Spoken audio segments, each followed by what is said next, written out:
السلام علیکم ورحمۃ اللہ وبرکاتہ. وعلیکم السلام ورحمۃ اللہ وبرکاتہ. کیا حال ہے آپ سب کا؟ الحمدللہ. یہ بتائیے کہ آپ کا رمضان کیسے گزرا، کیا کیا؟ تو آپ میں سے کوئی بتائے گا آپ لوگوں کی کیا ایکٹیویٹی ہوتی تھی؟ آپ بتائیں گے؟ بتائیے. ہاں، رمضان میں آپ لوگ فہم القرآن کی ایکٹیویٹی ہوئی ہے نا آپ لوگوں کی؟ ان لوگوں نے کیا یا نہیں کیا؟ انہوں نے نہیں کیا؟ اچھا، مجھے تو یہ تھا کہ تو سارا قرآن مجید مکمل کرنے کے بعد پھر آپ نے رمضان میں دہرائی نہیں کی. اس کا مطلب جو میں یہ ایکسپیکٹ کر رہی تھی کہ آپ لوگ سارا ریوائز کریں گے. اینی وے، تو گھر میں جا کے کیا کر کے آئے؟ ذرا سب اپنا اپنا بتائیں کہ کر کے کیا آئے. السلام علیکم. وعلیکم السلام. ہماری فیملی میں عید کی نماز پڑھنے نہیں جاتے تھے، تو عید الفطر کا یہاں سے ہمیں ملا پمفلٹ، تو میرا ٹارگٹ تھا کہ میں اپنے بھائیوں کو اس کا بتاؤں. گھر جاتے ہی مطلب روزہ افطار ہوا تو میرا مشن تھا کہ میں سب کو اس کے بارے میں بتاؤں. میں نے سب کو پاس کر دیا کہ ایک دفعہ پڑھ لیں. اللہ کا کرنا ایسا ہوا کہ عید تک مینٹلی سارے پریپیئر ہو گئے تھے. صبح ہوئی تو میں نے سب کے لیے کپڑے ریڈی کر کے رکھے تھے. الحمدللہ الحمدللہ ساری فیملی نے عید کی نماز پڑھی. بہت بڑی اچیومنٹ ہے میری فیملی کے لیے، الحمدللہ. اس کا مطلب یہ ہے کہ وہ شاید اس لیے نہیں پڑھتے ہوں گے کہ انہیں پتہ ہی نہیں ہوگا کہ اس کا کتنا فائدہ ہے یا یہ کام کرنا بھی چاہیے. تو گویا ایک طرح سے آپ نے اپنے خاندان کے اندر ایک سنت کو زندہ کیا. تو الحمدللہ. نیکسٹ. السلام علیکم. وعلیکم. میرے فادر پڑھتے تھے قرآن، لیکن ان کی تجوید نہیں صحیح تھی. جس طرح سے ان کا لہجہ تھوڑا مجہول تھا تو مجھے بہت مشکل لگتا تھا. ویسے میری سسٹر نے بھی کیا تھا لیکن وہ نہیں کر سکی ابو کو. میری چھوٹی سسٹر جو تھی وہ تو تجوید کے ساتھ پڑھ لیتی تھی میرے پاس، لیکن ابو کے ساتھ مجھے ڈر لگتا تھا. ابو نے 2-3 دفعہ میں صبح پڑھتی تھی قرآن تو ابو نے میرا قرآن سنا تو ابو کا ہوا تو ابو نے مجھے خود کہا کہ مجھے قرآن پڑھاؤ، تو میں نے ابو کو قرآن پڑھانا سٹارٹ کیا. اور اس کے علاوہ میرے ٹیوشن والے بچے آتے تھے، ان کو میں ٹیوشن پڑھاتی تھی، وہ 3 ہی تھے، تو پھر میں نے ان کو سپارہ بھی پڑھانا شروع کر دیا. گڈ. نیکسٹ. السلام علیکم. وعلیکم السلام. میں نے اپنی اسٹوڈنٹ کو دورہ قرآن کروایا رمضان میں.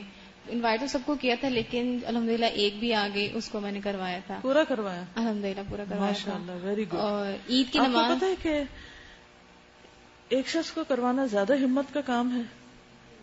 کیوں؟ کیسے؟ کیونکہ شیطان خیر بندہ ہوا ہوتا ہے، لیکن ہمارا نفس جو ہے وہ بار بار ہمیں یہ کہتا ہے کہ لو ایک کو، صرف ایک کے ساتھ تم اتنا وقت لگاؤ گی. لیکن اللہ کا شکر ادا کرنا چاہیے کہ اس ایک کی برکت سے خود ہم کچھ کرنے کے قابل ہو جاتے ہیں. اگر وہ ایک نہ ہو تو اپنی دہرائی بھی مشکل ہو جاتی. اور اس سے اتنا فائدہ ہوا کہ میری اپنی جو تھی وہ پوری دہرائی ہو گئی، تفسیر سے ساری کمپلیٹ ہو گئی. اور دوسرا یہ کہ عید کی نماز میں نے کبھی نہیں پڑھی تھی، اس دفعہ میں نے پڑھی، بہت اچھی عید گزری میری. الحمدللہ. السلام علیکم. وعلیکم السلام. سب سے پہلے تو مسجد میں ہم ہمیشہ تراویح پڑھنے جاتے تھے، تو میری وہی خواہش تھی کہ میں نوافل میں خود سے قرآن پڑھوں اور اس میں تلاوت کروں. تو پھر اس طرح الحمدللہ میں نے رمضان میں شروع کیا کہ جب میں نوافل پڑھتی تو خود قرآن سے بھی کچھ دیکھ کے مطلب. آپ نے مسجد نہیں دی؟ آپ مسجد جاتی تھی لیکن صبح کے نوافل جب پڑھتی تھی اس میں پھر خود سے قرآن پڑھتی تھی. اور دوسرا یہ ہے کہ ہمارے گھر میں سارے شارٹ ٹیمپرڈ ہیں تو مجھے بھی بہت زیادہ غصہ آتا ہے. تو اب جب بحث کرتے تھے تو میں یہ کہتی تھی کہ آپ کہہ رہی ہیں کہ آپ کے گھر میں، میں سمجھتی ہوں پورے ملک میں ہے. تو وہ مجھے یہ ہوتا تھا کہ میں ٹھیک ہے، جب مجھے بھی ڈانٹتے تھے تو میں آگے سے اب کوشش کرتی چپ ہو جاؤں، اسپیشلی رمضان میں، اور دوسروں کو بھی کہتی تھی کہ چپ ہو جائیں. اور اکثر یہ ہوتا تھا کہ غلطی میری نہیں بھی ہوتی تو پھر تب بھی میں چپ ہو کے اٹھ جاتی تھی. تو اس پہ تھوڑا سا گھر والے حیران بھی ہوتے تھے کہ یہ کیا ہو گیا، یہ کیا ہو گیا. یہ قرآن پڑھ لیا. ہاں. السلام علیکم. وعلیکم السلام. میں ایک بچے کو پڑھاتی ہوں نا تو اس سے پتا چلتا ہے کہ ٹیچر بننا جو ہوتا ہے نا وہ بہت زیادہ مشکل ہوتا ہے. اتنا وہ تنگ کرتی تھی، مجھے تو سمجھ نہیں آتی اس کو کس طرح بٹھاؤں، اور بہت مشکل سے ابھی وہ تھوڑا بہت ابھی سمجھی ہے. تو پھر آپ اس کو کیسے کنٹرول کرتی تھی؟ بہت مشکل سے. آنکھیں دکھا کے، کان کھینچ کے، بال کھینچ کے، ہاتھ میں روڑ کے، چانٹا لگا کے، یا کیا کر کے؟ نہیں، میرا یہ نا کہ میں غصہ نہیں کر سکتی بالکل بھی، مجھے غصہ کرنا ہی نہیں آتا. تو پھر تو آپ کا کوئی امتحان ہی نہیں ہے. اچھا. تو بس سمجھاتی ہوں بس. پھر اس نے کچھ پڑھا بھی کہ کچھ نہیں پڑھا؟ نہیں، الحمدللہ اب صحیح پڑھنے شروع ہو گئی ہے. الحمدللہ. ایک بات یاد رکھیے کہ ہمیشہ کوئی بھی کام جب انسان شروع کرتا ہے تو شروع کے دن بہت مشکل ہوتے ہیں. ابتدا اور آغاز جو ہے کسی بھی چیز کا، اس میں بہت دقت ہوتی، تکلیف ہوتی، پریشانی ہوتی، اور جب انسان کرنے لگتا ہے تو پھر عادی ہو جاتا ہے، روٹین بن جاتی، تو مشکل نہیں لگتا. جیسے پہلا روزہ مشکل ہوتا ہے نا، لیکن پھر اگلے دن آسان، اگلے دن، اور پھر ایسے عادت ہو جاتی ہے کہ جب روزہ نہیں رکھتے تو سوچتے ہیں کہ کیوں نہیں رکھا، رکھ ہی لیتے تو اچھا تھا. اسی طرح جو لوگ نماز نہیں پڑھتے تو جب وہ نماز شروع کرتے ہیں تو ان کے جسم کو عادت ہی نہیں ہوتی، نہ جھکنے کی، تو کمر میں درد ہونے لگتی، نہ نیچے گھٹنے رکھنے کی زمین پہ سجدہ کرنے کی، باقاعدہ گھٹنے دکھنے لگتے ہیں ان لوگوں کے جو نئے سرے سے نماز شروع کرتے ہیں، ان کے جسم میں فلیکسیبلٹی نہیں ہوتی. تو کچھ دن وہ سخت تکلیف سے گزرتے ہیں، پھر اس کے بعد آہستہ آہستہ ٹھیک ہو جاتے ہیں. نبی صلی اللہ علیہ وسلم پر پہلی وحی جو نازل ہوئی تھی، اگرچہ جب بھی وحی نازل ہوتی آپ ایک تکلیف سے گزرتے، لیکن پہلی وحی جو تھی وہ سب سے زیادہ مشکل تھی. تو جب کبھی کوئی بھی اچھا کام آپ شروع کریں تو شروع میں صبر کا مظاہرہ کریں اور سوچیں کہ یہ ٹھیک ہو جائے گا، معاملہ بہتر ہو جائے گا، کل آج سے آسان ہوگا، پرسوں کل سے آسان ہوگا، پھر آہستہ آہستہ اور آسانی ہو جائے گی. جو شخص اس پہلے مرحلے پر صبر کر لیتا ہے وہ کچھ نہ کچھ اچیو کر لیتا ہے، اور جو اس پہلے مرحلے پر صبر نہیں کر سکتا، گھبرا کے پیچھے ہٹ جاتا ہے، تو پھر وہ پیچھے ہٹ جاتا ہے. اب دیکھیے کہ ہم ہر روز مختلف زندگی کے بارے میں مختلف طرح کے ڈیسیژنز لیتے رہتے ہیں، یہ کر لیں یہ نہ کریں. ہر راستے میں آپ کے سامنے آپ ایک کراس روڈ پہ ہوتے، رائٹ جانا ہے، لیفٹ جانا ہے، سیدھے جانا ہے، پیچھے جانا ہے، کدھر جانا ہے، اور آپ کی جو قسمت ہے اسی فیصلے کے ساتھ بندھی بھی ہوتی. جیسے آپ ریلوے اسٹیشن پہ چلے جائیں، کسی ٹرین پر، آپ جس ٹرین پہ آپ بیٹھ جائیں گے، جو بھی آپ ڈیسیژن کریں گے وہ ٹرین آپ کو اسی منزل تک پہنچا دے گی. تو بالکل اسی طرح جب بھی ہم کوئی کام کرنے لگتے ہیں، اچھا یہ پڑھیں یا نہ پڑھیں، یہاں جائیں یا نہ جائیں، یہ کھائیں یا نہ کھائیں، سوئیں یا نہ سوئیں، کچھ بھی کرتے وقت چھوٹے سے چھوٹے اور بڑے سے بڑے ڈیسیژن، یہ سارے ڈیسیژن جو ہوتے ہیں یہ الٹیمیٹلی آپ کا ایک انجام بنا دیتے ہیں. جب بھی کوئی نیکی کا موقع آئے کرنے کی نیت باندھ لیں، ارادہ کر لیں، پکا ارادہ کر لیں، تو اللہ کی توفیق بھی آ جائے گی، مدد بھی آئے گی، اور اس کے بعد کر گزریں. انشاءاللہ وقت کے ساتھ ساتھ آسانی ہو جائے گی، کیونکہ اللہ کا وعدہ ہے ان مع العسر یسرا، عسر کے ساتھ ہی یسر، اگر عسر نہیں تو یسر کہاں سے. اور اس چیز کا میں کانشیسلی مشاہدہ اپنے پچھلے سفر میں کرتی رہی ہوں. پچھلے کچھ عرصے سے مسلسل ایک طرح سے میں سفر میں تھی، اور اس میں اپنے آپ کو یہ سمجھاتی کہ اچھا آج جیسے ایک جگہ پر اترے تو آج کا دن بہت مشکل ہوگا. پہلے سے میں اپنے آپ کو سمجھا دیتی کہ یہ مشکل ہوگا، اور تھوڑی فرسٹریشن ہوگی کہ ہر چیز کیوں نہیں ٹائم پر ہو رہی، مرضی کی کیوں نہیں ہو رہی. لیکن اس پر فوکس نہیں کرنا، مقصد پہ فوکس کرنا کہ ہم یہاں آئے کیوں ہیں.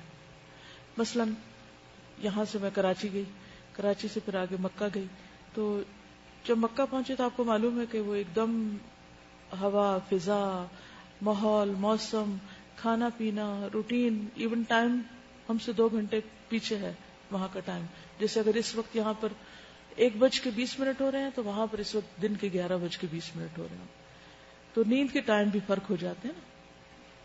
تو اب سحری کا ٹائم یہاں کچھ اور سیٹ کیا ہوا ہے، جب وہاں پر اٹھتے ہیں تو اور ہوتا ہے، پھر وہ بھوک کا وقت بھی بدل جاتا ہے. تو جب بھی کوئی کسی بھی چیز کی کمپلینٹ کرتا ہے تو میں ہمیشہ سوچتی ہوں کہ اگر یہ اس وقت یہ سوچ لیں کہ یہاں آئے کیوں ہیں اور ان کو یہاں سے مل کیا رہا ہے، تو یہ ساری شکایت ایک دم ختم ہو جائے.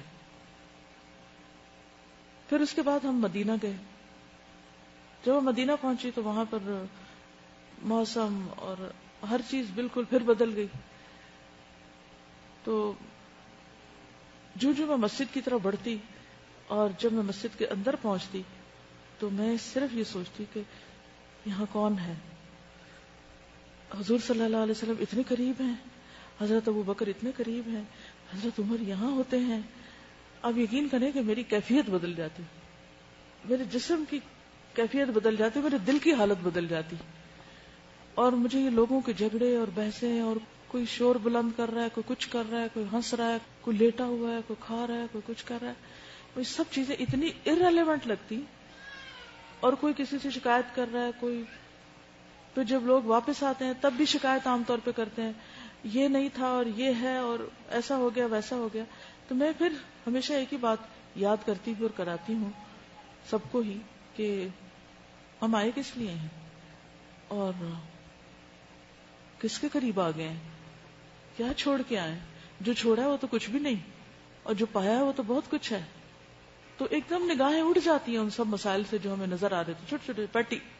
اسی طرح جیسے ابھی آپ گھر کی راحت آرام کچھ دن گزار کے واپس آئے، پھر نئے سرے سے ہاسٹل کی روٹین، پڑھنے کی روٹین، 6-8 گھنٹے روز پڑھنا، تو پھر انسان یہ سوچے کہ آئے کیوں ہیں، کیا پانے والے ہیں، کیا ملنے والا ہے، کیا حاصل ہونے والا ہے، مل کیا رہا ہے، چھوڑا کیا ہے، کیا پایا ہے، کیا کھویا ہے. اور جب آپ یہ سوچتے ہیں نا کہ یہ پا رہے ہیں تو آپ کی ساری شکایتیں دور ہو جاتی ہیں، ساری تھکن دور ہو جاتی. جانے سے پہلے میں اتنی ڈری ہوئی تھی کہ 2 منٹ میرے سے کھڑا ہونا مشکل ہے، تو میں نماز میں کیسے کھڑی ہوں گی، کیا بنے گا، وہاں تو قیام رات کا اتنا لمبا ہوتا ہے، کیا میں جاگ سکوں گی. لیکن الحمدللہ کرتے کرتے کرتے اسٹیمنا بلڈ ہوتا گیا، اور آخر میں آ کر مجھے لگتا تھا کہ میں قیام ہی نہیں کر رہی، یعنی بالکل ایک اور ہی کیفیت تھی. پھر اس کے بعد واپسی پر ہم جدہ میں رکے، تو وہاں بھی ظاہر ہے کہ جب چینج ہوتا ہے آپ کا سارا سامان پیک ہو جاتا ہے، آپ کو ٹوتھ برش نہیں مل رہا، آپ کو دوپٹہ نہیں مل رہا، آپ نے بھول کے کتاب پیک کر دی. ایک عجیب حالت ہوتی ہے نا، کوئی چیز کہیں کسی نے چھوڑ دی، کوئی کچھ ہو گیا. تو میں سوچتی تھی میں یہاں آئی کیوں ہوں، میں اپنے اسٹوڈنٹ سے ملنے کے لیے آئی ہوں، اور ہم سب مل کے اللہ کی باتیں کریں گے اور انشاءاللہ کچھ اچھی باتیں شیئر کریں گے. تو میں کچھ دینے کے لیے آئی ہوں. جو ہی میں نے یہ سوچا تو مجھے ہر دوسری چیز میرے نزدیک بالکل سیکنڈری ہو گئی. پھر اس کے بعد دبئی میں آئی، وہاں بھی مجھے فلو شروع ہو گیا. سوچتی کس لیے آئی ہوں، کیا کرنے آئی. اگر وہ مقصد پورا ہو رہا ہے باقی باتیں پیچھے ہیں. تو جہاں بھی آپ ہوں، کہیں پر بھی، تو یہ چیز بہت زیادہ تکلیف دیتی ہے کہ جو ہمارا ہر وقت کمپلینٹ کرنے کا، شکایت کرنے کا رویہ ہوتا ہے. اس سے بھی شکایت ہے، اس سے بھی شکایت ہے، اس سے بھی، اس سے بھی، اس سے بھی. خود تو تکلیف اٹھاتے ہی ہیں، دوسروں کو بھی جلاتے ہیں. خود تو غیبت کرتے ہی ہیں، اپنے عمل ضائع کرتے ہیں، دوسروں کے بھی ساتھ کرتے ہیں. کس قدر تکلیف دہ بات ہے. شکر نہیں اللہ کا کرتے کہ اللہ نے ہمیں اپنے دین کے کام کے لیے چنا ہے، اپنے راہ کا طالب علم بنا. اگر آپ کو یہ یقین آ جائے نا کہ آپ جنت کے رستے پر ہیں، تو یہ رستہ جتنا بھی طویل ہو جائے آپ کا شوق ختم نہیں ہوگا، کیونکہ اینڈ پہ جو منزل ملنے والی ہے وہ بڑی حسین ہے.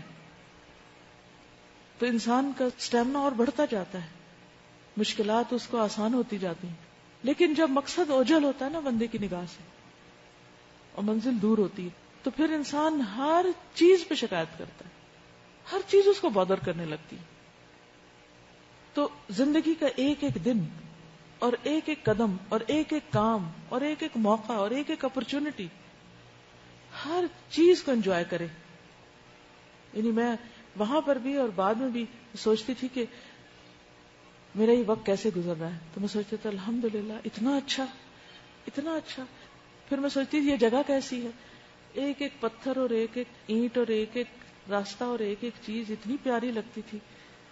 تو میں کہتی تھی کہ اگر مجھ سے کوئی پوچھے کہ کیا پایا، تو میں کہوں گی ہر لمحے کا سرور پایا اور ہر چیز کو انجوائے کیا، اور جتنا بھی صرف شکر کئی سجدے میں پڑی رہا تو اتنا ہی کام ہے. تو اگر ہم مختلف جگہوں پر، چیزوں میں، اپنے ساتھیوں میں، اپنے اسٹوڈنٹس میں، اپنے استادوں میں، اس جگہ پر اگر ہم اپنی سوچ مثبت کر کے جو ہمیں مل رہا ہے اس پر نظر رکھیں تو ہمارا ایک ایک دن اور ایک ایک لمحہ انجوائبل ہو جائے گا. اور پھر ہمیشہ ایک چیز، اگر کوئی چیز وقتی طور پر، کیونکہ انسان تھک بھی جاتے ہیں، نیند بھی آ جاتی، بھوک بھی لگ جاتی، سستی بھی آ جاتی، کئی چیزیں ہوتی ہیں، تو اگر اس وقت کوئی بھی چیز ایسی لگے کہ جو ناپسند ہو تو فوراً سوچا کریں اسان تکرہوا شیئا ویجعل اللہ فیہ خیرا کثیرا، فیہ خیرا کثیرا. ہو سکتا ہے ایک چیز تمہیں سخت ناپسند ہو اور اللہ اسی ناپسندیدہ چیز کے اندر تمہارے لیے خیر کثیر رکھ دے. صرف خیر نہیں، خیر کثیر. واللہ یعلم وانتم لا تعلمون. اللہ کو پتا ہے، تم نہیں جانتے. اس کو علم ہے، تمہیں علم نہیں. کورس شروع ہوا ہے، پہلا دن مشکل ہوگا، چیزیں سیٹل نہیں ہوگی. ٹیچرز کے لیے بھی ہوگا، اسٹوڈنٹس کے لیے بھی ہوگا. ہاسٹل کی روٹین، باقی سب کچھ. لیکن آپ دیکھیں گے ایک ہفتے کے بعد آپ کو کچھ مشکل نہیں لگے گا. نیکسٹ کوئی بات کرے. السلام علیکم. رمضان میں تو الحمدللہ فرسٹ ٹائم تراویح پڑھی تھی مسجد میں جا کر. وہ مسجد بالکل انڈر کنسٹرکشن تھی، تو وین وہاں سے گزرتی، میرے دل سے دعائیں نکلتی کہ بس یہ جلدی سے بن جائے اور رمضان میں تراویح کچھ ہو جائے. تو الحمدللہ سیکنڈ روزے سے انہوں نے اہتمام کیا تھا، تو میں نے جانا شروع کیا تھا. پھر جب چھٹیاں ہوئی تو بچوں کو میں پڑھانے جاتی تھی. وہیں تراویح کے دوران ایک باجی مل گئی تھی، تو انہوں نے کہا میں اس طرح اپنے گھر میں کلاسز کر رہی ہوں، اگر آپ ٹائم دے سکتی ہیں تو آ جائیں. الحمدللہ. رمضان کا میں نے چونکہ پوچھا تو کوشش کریں رمضان کے اندر ہی رہیں، کیونکہ پھر وہ باتیں بہت زیادہ ہو جائیں گی، لوگ بھی کافی ہیں. میں یہ جاننا چاہوں گی کہ رمضان میں جب تراویح پڑھنے کے ساتھ سنتے ہیں تو اس وقت دل کی کیفیت کیا ہوتی ہے؟ رونا آیا تھا کہ کوئی نہیں؟ کیوں؟ اللہ کی باتیں سمجھ آتی. نیکسٹ. السلام علیکم. تو پہلے رمضان میں کچھ اس طرح نہیں کرتے. میں نے اس دفعہ خاص یہ ہوا کہ قرآنی و مسنون دعاؤں کا میں نے اہتمام کیا. سحری اور افطاری کے وقت ایک ایک دعائیں سب کو یاد کرواتی اور پھر وہ سنتی بھی تھی. اس میں میرے بھائیوں نے بہت زیادہ کوآپریٹ کیا اور تراویحوں کے بعد جو ہے تھوڑا سا درس رکھا، تقریباً 15-10 منٹ کا، کیونکہ اس ٹائم آتا ہے کہ نیند آ رہی ہوتی ہے. اور عید کی نماز کے لیے میں نے کوشش کی تھی، پہلے سے تیاری کر لی تھی، مگر میں اس دفعہ نہیں پڑھ سکی کیونکہ کام زیادہ ہو گیا تھا، تو اس وجہ سے میں نہیں جا سکی. چھوڑ کے چلی جاتی ہیں اور پڑھ کے آ کے باقی کام. امی کی طبیعت صحیح نہیں تھی تو وہ بیچاری اکیلی لگی ہوئی تھی. کیونکہ وہ انعام ملنے کا وقت ہوتا ہے نا، اور فرشتے دعائیں کر رہے ہوتے ہیں، تو اس لیے اس وقت کو، کیونکہ نبی صلی اللہ علیہ وسلم نے اتنی تاکید کی، اب آپ بخاری میں پڑھیں گے خیر کہ جی عورتوں کو بھی لے کر جاؤ، حتیٰ کہ پیریڈز ہیں تب بھی جاؤ. کوئی نماز ایسی نہیں جس کے لیے اتنی تاکید کی گئی ہے. السلام علیکم. میں بچوں کی کلاس لیتی ہوں ہر سنڈے کو. تو اس میں جب رمضان آیا تو لائک روزوں کا شوق تو رہا، مگر جب سٹارٹ ہو گیا تو سب بچوں کی یہ رونا ہوتا تھا کہ ہمیں رکھنے نہیں دیتے کوئی. تو پھر میرے آپ رکھنے دیتے نا، مگر امی ابو ان کے نا مطلب کہ نہیں، ان سے کہیں کہ رکھنے دیں، جہاں تک کھینچ سکتے ہیں کھینچنے دیں. کافی تو میں نے یہ کہا کہ کریں ماما ابو کے ہیں، لیکن جن کے نہیں ہوا تو پھر میرے دماغ میں آئیڈیا آیا. تو میں نے یہ کیا کہ جیسے ہم نے بک میں بھی پڑھا تھا کہ کان، ہاتھ اور آنکھ کا روزہ ہوتا ہے، تو پھر میں نے ان سب کو کہا پیٹ کا روزہ بس چھوڑ دیں، باقی سب چیزوں کا روزہ رکھیں. کھانا چھوڑ دیں، باقی سب کا روزہ. تو الحمدللہ بچے کافی اس میں بھی تھے کہ ہم اب یہ کریں گے. میں نے کہا اس کا روزہ ہے ہم سب کا. اور ایک بہت اچھا بات یہ جزاک اللہ مطلب لدا کے لیے کہ ہم ڈے اسکالرس کے لیے 3 دن کی اجازت تھی الدا میں رہنے کے لیے، تو اس میں ہم نے تراویح پڑھی بہت ڈفرینٹ ماحول میں، بہت مزہ آیا ماشاءاللہ. جو ایک صف بندی ہوتی تھی وہ کہیں باہر مسجدوں میں نہیں ملتی، تو وہ ماشاءاللہ بہت الگ ہوتا تھا. اور پھر ایک دن لاسٹ ڈے قیام کا بھی اجازت دے دی ہمیں وارڈن باجی نے، جزاک اللہ ان کا. تو پھر ہم نے رات کو قیام کیا تھا، وہ ایک بالکل نیا ایکسپیرینس تھا. رات کو 2 بجے ہم نیچے مسجد میں گئے تھے اور بہت پیاری قرات تھی، بہت بہت مزہ آیا، بہت ایمان تازہ. السلام علیکم. اس رمضان میں نے ٹرائی کیا تھا کہ میں کم بولوں اور لفظ سے پرہیز کروں، اور میسجنگ اور فیس بک بھی میں نے ڈی ایکٹیویٹ کر دیا تھا. تو اس کا مجھے ایک ایفیکٹ یہ فیل ہو رہا تھا کہ نمازوں میں جیسے بہت خشوع آ گیا تھا، بہتر ہو گیا تھا. اور اس کے علاوہ یہاں پہ ادھر مسجد میں نیچے بیسمنٹ میں قیام اللیل کے لیے آئی تھی، تو وہ ایک بہت اچھا ایکسپیرینس تھا. پھر آگے نہیں میں آ سکی تھی، صرف ایک ہی بار آئی تھی. تو پھر وہ الحمدللہ گھر میں خود پڑھا اور ایک بار بہن کو بھی پڑھایا، تو وہ الحمدللہ بہت اچھا. الحمدللہ. اس میں دیکھیے میں کل سوچ رہی تھی کہ رمضان میں ایک طرف شیطان قید ہوتا ہے اور دوسری طرف ہم اپنے آپ کو قید خود کر لیتے ہیں. ہماری بھی قید ہوتی ہے نا ایک، یہ نہیں؟ کس چیز کی قید؟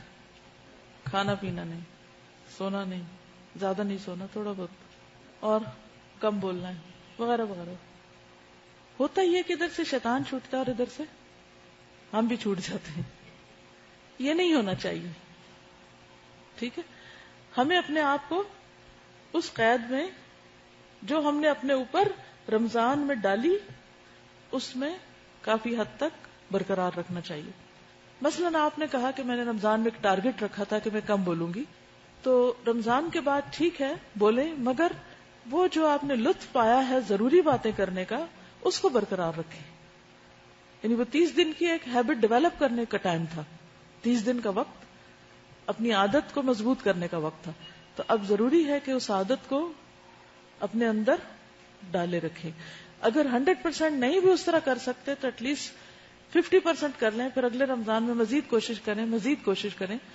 کیونکہ میں سمجھتی ہوں کہ یہ جو ہماری زبان کا مسئلہ ہے نا, یہ بہت مشکل مرحلہ ہے. وہ نبی صلی اللہ علیہ وسلم نے ایک موقع پر فرمایا تھا کہ جب آپ کسی بات کی وجہ سے رونے لگ گئے تھے کہ اپنے ایک صحابی کی بیماری پر, تو صحابہ دیکھ کر پریشان ہوئے کہ آپ رو رہے ہیں. تو آپ نے فرمایا کہ اللہ تعالیٰ ان آنسوؤں کی وجہ سے عذاب نہیں دیتا, لیکن اس کی وجہ سے دیتا ہے, زبان کی وجہ سے. جب ہم کوئی بھی بات غلط بولتے ہیں, ایون کئی صحیح باتیں بھی ہمیں زیب نہیں دیتی کرنی. اگر کوئی اس امتحان میں پاس ہو جائے تو سمجھے وہ پاس ہے. جسم کے ہر حصے کو ہلانے کے لیے کچھ نہ کچھ مشقت کرنی پڑتی. مثلا اگر آپ سے کہا جائے نا ہاتھ اٹھائیں تو آپ کو مشکل ہوگی تھوڑی. پاؤں اٹھائیں, لیٹے میں ذرا سر اٹھائیں, مشکل پڑتی ہے نا. لیکن زبان اٹھائیں, منہ میں اٹھا کے دیکھیں, کچھ مشکل ہوئی؟ سب سے آسان ہے اس کو ہلانا. اور مشکل یہ ہے کہ جب اس کو ہلاتے ہیں تو اس کے اندر سے جو کچھ پھر نکلتا ہے وہ ہماری قسمت کا فیصلہ کرے گا کہ ہم کدھر جاتے ہیں. بہت مشکل امتحان ہے, بہت مشکل. بڑے بڑے اس میں ناکام ہو جاتے ہیں. نیکسٹ. السلام علیکم. میں نے رمضان میں یہاں پہ جو قیام اللیل ہوا تھا, یہاں پہ قیام اللیل کا نیا ایکسپیرینس تھا میرے لیے, اور مجھے فرسٹ ٹائم پتا چلا کہ قیام اللیل کیسے ہوتا ہے. کہ اس میں رکوع بھی لمبے لمبے, اور فرسٹ ٹائم مجھے بالکل سمجھ نہیں آئی کہ کیا ہو رہا ہے, لیکن پھر مجھے پتا چلا کہ رکوع بھی لمبے لمبے اور سجدے بھی لمبے لمبے. اور اس ٹائم پہ قرآن سننے کی کیوں اتنی فضیلت ہے قیام اللیل کی, یہ بھی قیام اللیل کر کے پتا چلا. کیونکہ قرآن پڑھے یا سنے بغیر تو قیام ہو ہی نہیں سکتا. کس چیز کا قیام کریں گے؟ قیام کا مطلب ہی ہے طویل قرات کریں یا سنیں. اور پھر نماز میں ایک بیلنس ہونا چاہیے. جتنی جیسے رکعت لمبی ہے تو رکوع بھی لمبا اور سجدہ بھی لمبا ہونا چاہیے. اور آخری عشرے کی خاص عبادت قیام ہی ہے. بہت سے لوگ رمضان میں نفل بھی پڑھ لیتے ہیں, لیکن عموماً کیا کرتے ہیں, بس جلدی جلدی نفلوں پہ نفلے کل والا پڑھ کے جلد, کوئی خشوع خضوع نہیں ہوتا. تو اس لیے بہت ضروری ہے کہ رمضان میں انشاءاللہ آئندہ بھی آپ لوگ بس آخری عشرے کو پہلے سے ہی پلان کر لیں, پورے سال اس کی تیاری کریں ایک طرح سے. میں نے ایک روایت میں پڑھا تھا, عبداللہ بن مسعود کی, عبداللہ بن عباس کی روایت تھی کہ جو شخص سال بھر تہجد کی پابندی کرتا ہے اللہ تعالیٰ اس کو شب قدر نصیب فرماتا ہے, لیلۃ القدر نصیب فرماتا ہے. تو لیلۃ القدر کیا ہے؟ وما ادراک ما لیلۃ القدر, تمہیں کیا خبر کہ لیلۃ القدر ہے کیا؟ لیلۃ القدر خیر من الف شہر. کتنی چھوٹی سی صورت ہے نا, اور اس میں بار بار لیلۃ القدر کا لفظ آیا, تکرار ہوئی ہے اس کی اہمیت کی وجہ سے بھی. اور کہا کہ انا انزلناہ فی لیلۃ القدر, ہم نے اس قرآن کو لیلۃ القدر میں اتارا, یعنی رمضان کے آخری عشرے کی ایک رات میں اتارا. وما ادراک ما لیلۃ القدر, کیا چیز بتائے تجھ کو, تمہیں کیسے سمجھایا جائے, یہ کس طرح پتا چلے کہ لیلۃ القدر ہے کیا؟ آپ صلی اللہ علیہ وسلم تو سمجھنے والے تھے, لیکن آپ کے ذریعے ہمیں سمجھایا گیا ہے. واقعی اگر ہم اس کی قدر پہچان جائیں تو دنیا کی ہر دولت دے کر ہم اس کو پانے کی کوشش کریں, سارے کام پیچھے. اور اپنے آپ کو جائزہ لیں کہ مجھے جاگنے میں کیا چیز رکاوٹ بنتی ہے, میرے جاگنے میں کیا رکاوٹ بنتی ہے, میں کیوں نہیں جاگ سکتی رمضان کے آخری عشرے کی راتوں میں, اور کیوں نہیں دوبارہ اٹھ کے قیام کر سکتی, کیا وجہ ہے. اور ایک ایک رات کا جائزہ لیں. جب میں نے اپنا خود کا انالیسس کیا, کون سی رات کی میری عبادت زیادہ بہتر تھی, اس دن میں نے کیا کیا تھا, کون سی رات کی عبادت متاثر ہوئی, اور اس میں کہاں میری غلطی تھی, اور اپنے لیے پھر نوٹ کیا کہ آئندہ اس چیز سے بچنا ہے. اس میں سب سے نقصان دہ چیز جو آخری عشرے کی عبادت میں رکاوٹ ڈالتی ہے وہ سوشلائزنگ ہے. وہ ملنے آ رہا ہے، اس سے باتیں شروع ہو گئی، یہ ملنے آ رہا ہے. اور ہوتا کہ آخری عشرے میں لوگ یا شادیوں کی تیاری کر رہے ہوتے ہیں یا عید کی تیاریاں کر رہے ہوتے ہیں، اور وہ اپنی شاپنگ سے ڈسکس کرتے رہتے ہیں، یہ خرید لیا، وہ ہو گیا، فلاں آ گیا، اب یہ ہو گیا، وہ ہو گیا. اس وجہ سے وہ رات جو ایک رات 1000 مہینوں کے برابر ہے. ہم میں سے کون 1000 مہینے جیے گا اور 1000 مہینے عبادت کرے گا؟ ایک رات نہیں کر سکتے تو 1000 مہینے ہم نے کہاں کرنی؟ سارا سال ہم اتنا قیام کر سکتے ہیں؟ نہیں کر سکتے. تو اللہ تعالیٰ نے ہم جیسے نکمے لوگوں کے لیے وہ رات رکھ دی کہ اب بھی کر لو، چلو آج ہی کر لو. اس لیے اس کو آئندہ کے لیے ابھی سے ٹارگٹ کر لینا ہے کہ اس کو ہم نے پریزرو کرنا ہے، اس کو نہیں ہاتھ سے جانے دینا. اتنا بڑا خزانہ، تقریباً 80 سال کی عبادت بنتی ہے وہ. اسی لیے اللہ تعالیٰ فرماتا ہے ما ادراک ما لیلۃ القدر لیلۃ القدر خیر من الف شہر تنزل الملائکۃ والروح. میں نے کسی سے ذکر کیا کہ جبریل امین اس رات اترتے ہیں.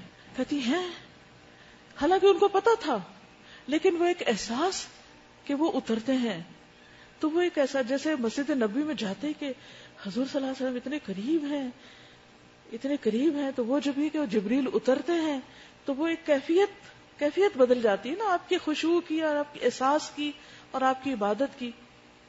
لیکن ہم کس طرح گنوا دیتے ہیں. اور چونکہ ہمارے آس پاس کا ماحول ان کو قدر نہیں، اور ہم پڑھے لکھے بھی ساتھ ہی جاہل بن جاتے ہیں، لہٰذا کوئی بھی صحیح طرح اس رات کے حق ادا نہیں کرتا. آپ کچھ کہنا چاہ رہے؟ ہاں، سستی.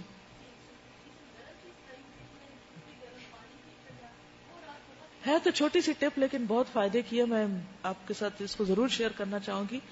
انہوں نے نوٹ کیا کہ جس دن انہوں نے کوئی ٹھنڈی چیز کھائی تو اس دن ان کو جاگنے میں مشکل پیش آئی، اور جب گرم چیز کوئی کھائی تو اس سے ان کو چستی ایکٹیو رہی. پچھلی دفعہ جب میں مکہ گئی تھی تو میں بہت بیمار پڑ گئی تھی، ایک طرح سے فلو ہو گیا تھا.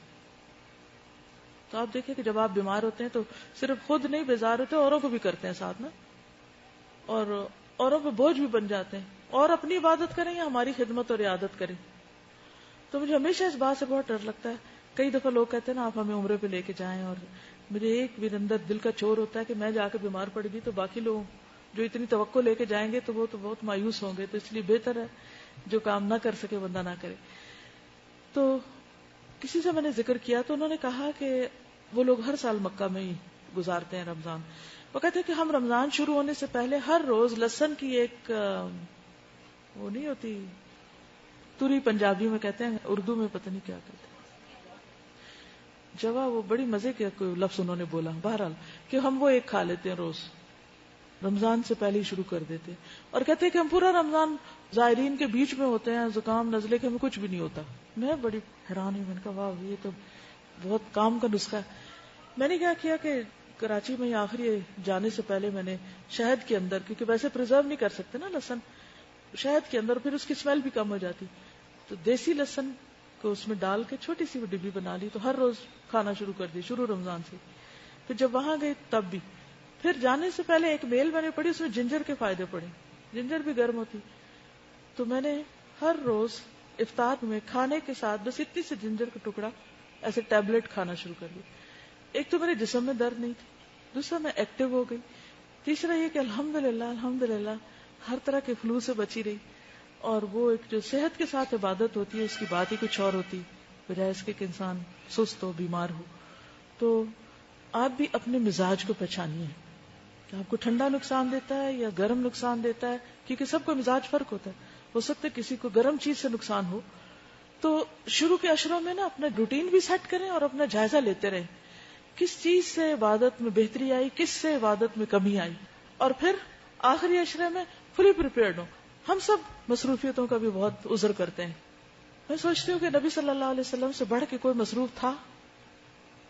آپ ہر سال اعتکاف کرتے تھے اور ہم نے ایک دفعہ بھی نہیں کیا. ہم کیسے پیروکار ہیں؟ تو ہم نیت تو کر لیں نا، ارادہ تو کر لیں. ٹھیک ہے ابھی بچے چھوٹے ہیں، ابھی آپ کی ذمہ داریاں بہت ہیں، لیکن ہو سکتا ہے جب تک یہ ذمہ داریاں ختم ہو تو صحت بھی ختم ہو جائے یا زندگی ختم ہو جائے.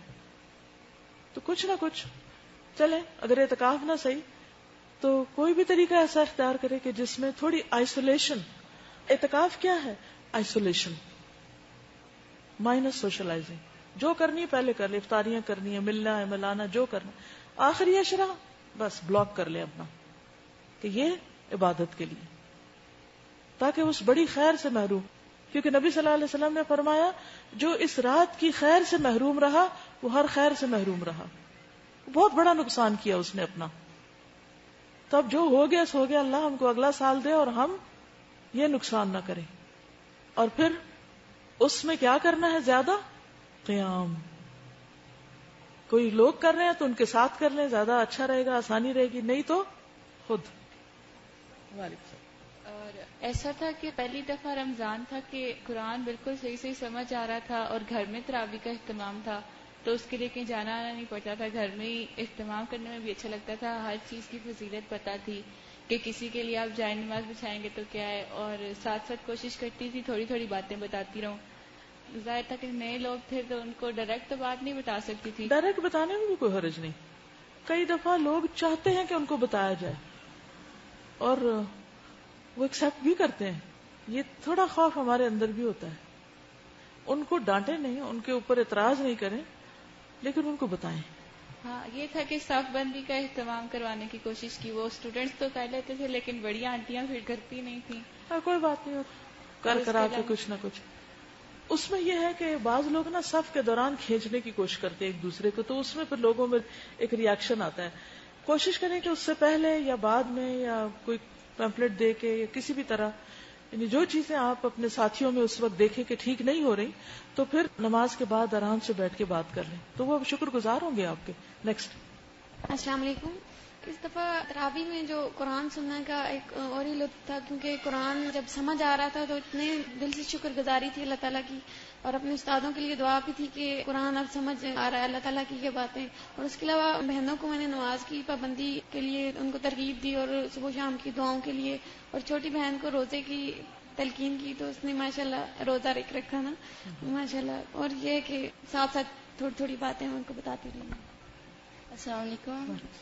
میں نے اس رمضان میں سب سے پہلے تو میں نے پلاننگ کی تھی کہ مجھے کیا کیا کرنا ہے, جو پہلے سے پہلے میں نے کسی رمضان میں نہیں کی تھی. اس کے بعد میں نے اس رمضان میں بہت زیادہ کثرت سے استغفار کو اپنے اوپر لازم کیا تھا کہ جس حال میں بھی ہوں میں نے استغفار کرنی ہے. پھر صبح میں ادھر آتی تھی, شام میں بچوں کو پڑھاتی تھی, رات کو تراویح گئے اور صبح میں سحری. اور اس کے بعد جو 3 دن مجھے جو لاسٹ میں ملے 27 کے بعد, تو مجھے اس وقت سارے رمضان میں ہوتا تھا میں اپنی مرضی سے کچھ کروں. تو میں نے اس 3 دنوں کو بہت اچھا, میری زندگی کے شاید یادگار دن ہے وہ, تو بہت اچھا ان کو میں قرآن پاک کو ناظرہ بھی ایسے پڑھا کہ مجھے وہ لفظ سمجھ آئے. جو لفظ سمجھ نہیں آتا تھا میں تفسیر کا قرآن پاک کھول کے اس کا میننگ دیکھتی تھی, اس کے مطابق میں نے اپنے وہ 3 دن گزارے. بہت اچھا میرا رمضان گزرا. اللہ تعالیٰ آئندہ بھی ایسا ہی. یعنی اگر آپ مثلا سارا عشرہ نہیں بھی کر سکتے تو طاق راتیں کر لیں.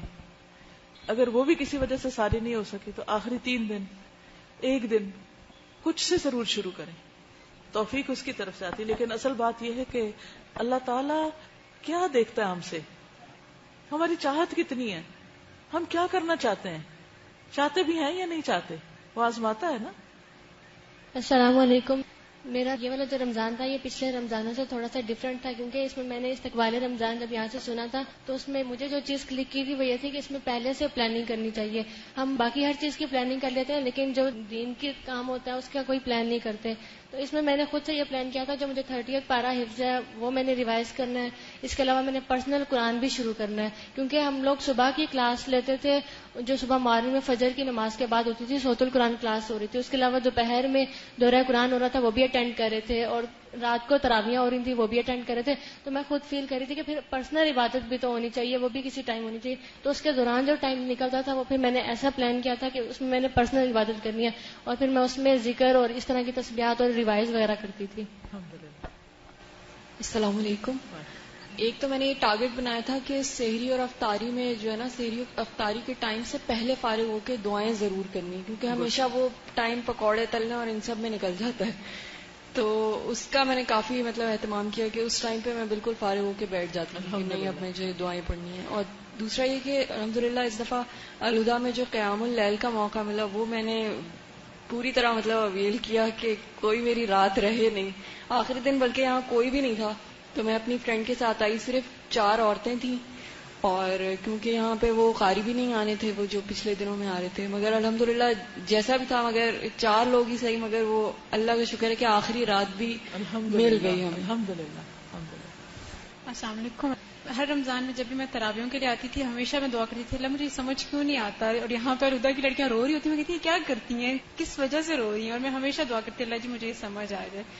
الحمدللہ اس دفعہ قرآن سمجھ آیا اور پتہ چلا کہ کیا پڑھا جا رہا ہے تراویحوں میں, اور پھر آخری عشاء میرا یہاں پر گزرا الہدا میں ہاسٹل میں, تو وہ بہت اچھا رہا. فرسٹ ٹائم قیام کیا, اور گھر میں بھائی کے ساتھ بہت زیادہ ٹائم گزرا میرا, جو مجھے فارغ ٹائم ملتا تھا میں اس کو ہمیشہ بتانے کی کوشش, اور وہ سن بھی رہا تھا جو کبھی بھی نہیں میری سنتا, لیکن اس دفعہ وہ ہر چیز خود پوچھتا, اچھا مجھے یہ بتاؤ یہ بتاؤ. شیطان بند تھے نا اس لیے. تو وہ بہت اچھا رہا کہ وہ خود بھی بکس پڑھنے بلکہ لگ گیا. الحمدللہ الحمدللہ. اس میں آپ دیکھیے کہ نبی صلی اللہ علیہ وسلم خود بھی جاگتے تھے اور گھر والوں کو بھی جگاتے تھے, تو یہ مجھے خوشی ہو رہی ہے کہ آپ سب نے اپنے گھر والوں کو ساتھ انوالو کیا. وعلیکم السلام. تراویح میں پڑھنے جاتی تھی, صرف ایک ہی لڑکی ہوتی تھی, باقی 7-8 خواتین ہی ہوتی تھی, تو اکثر میں کوشش کرتی تھی کہ میں پہلے پہنچ جاؤں, لیکن مجھ سے بھی پہلے آ جاتی تھی.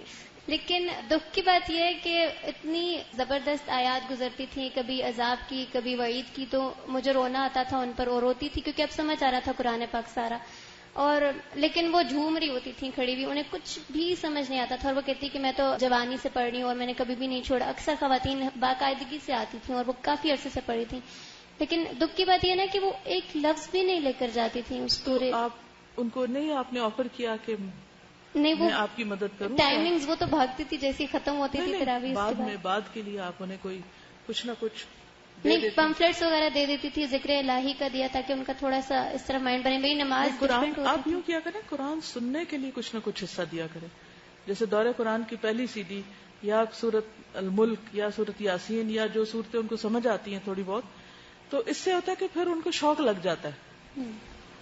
نیکسٹ. السلام علیکم.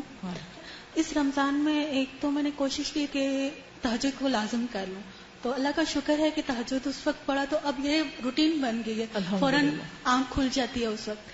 اور یہ ہے کہ استغفار کیا, اپنے اوپر لازم کیا کہ دعائیں زیادہ سے زیادہ کروں. گڈ. السلام علیکم. اس دفعہ رمضان جو تھا قصہ مختلف گزرا کہ پچھلے سال جب میں تراویح پڑھنے کے لیے کسی اور جگہ جاتی تھی, لیکن اس دفعہ مصروفیت زیادہ تھی, ہمارے پیپر ساتھ ساتھ ہوتے تھے, اس لحاظ سے پڑھنے کو بھی ٹائم دینا ہوتا تھا. تو گھر میں پھر یہ تھا کہ خود ہی تراویح کا اہتمام کیا. اس وقت مجھے بہت زیادہ خوشی ہوئی کہ پھر جب سورہ میرے رحمان خیال ہے کہ نیکسٹ ایئر کے لیے رمضان سے پہلے پیپر لے لیں میکسیمم, تاکہ لوگ جو ہے رمضان میں پھر کہ سورہ رحمان جو یاد کی ہوئی تھی تو اس کو خود جب پڑھا جاتا تھا تو وہ بہت زیادہ خوشی کا احساس ہوتا تھا. تو اس وجہ سے پھر میرے دل میں یہ بات آئی کہ ایک صرف سورہ رحمان مجھے یاد ہے تو وہ میں پڑھتی ہوں تو مجھے اور بھی صورتیں یاد ہونی چاہیے. تو لہٰذا رمضان میں جب یہ مجھے یعنی آخر میں جب چھٹیاں ہوئی تو اس کے بعد سے میں نے شروع کر دیا کہ پہلے میں 30واں سپارہ جو یاد کرنا شروع کر دوں, اور اللہ کا شکر ہے میں تقریباً 4 صورتیں یاد کر چکی ہوں شروع سے. اور اس کے علاوہ یہ کہ ایک لڑکی جو تھی اس کے لیے میری بہت کوشش تھی کہ وہ یہاں پہ ایڈمیشن لے لیں, لیکن وہ کچھ فائنینشیل پرابلم تھی یا پھر اس نے ماسٹرز کے پیپر دینے تھے, تو وہ میرے پیچھے پڑی ہوئی تھی کہ نہیں باجی آپ ہی کروائیں. تو پھر وہ 2005 کی آپ کی جو ریکارڈنگ ہے تو اس کے ذریعے سے پھر میں نے اسے رمضان میں پڑھانا شروع کر دیا تھا, اس کے اوپر تھوڑی سی ڈسکشن بھی کرواتی تھی. الحمدللہ اللہ تعالیٰ سب کی کوششیں قبول کرے, اور اللہ تعالیٰ ہمارا آئندہ رمضان اس سے بھی زیادہ اچھا ہو. اوکے, سبحانک اللہم و بحمدک, نشہد ان لا الہ الا انت, نستغفرک و نتوب الیک. السلام علیکم و رحمۃ اللہ وبرکاتہ.